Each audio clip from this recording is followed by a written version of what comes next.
Hey guys, Isaac Matthews here at Nichols Marine Grand Lake. Today I'm on board the all-new 2026 Chaparral SSX 8. This boat is powered by a Mercury Mercruiser 8.2. Here in the aft of the boat you have a large swim platform with Chaparral's patented hydraulic and fitted power step. That power step will fold up and down into the water at the press of a button.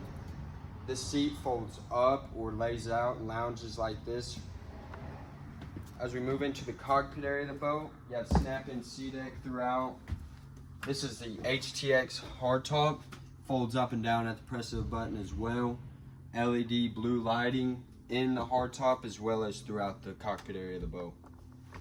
As we move to the helm, you have dual captain's chairs, a large 12-inch Simrad screen for all your gauges, Lenco trim tabs,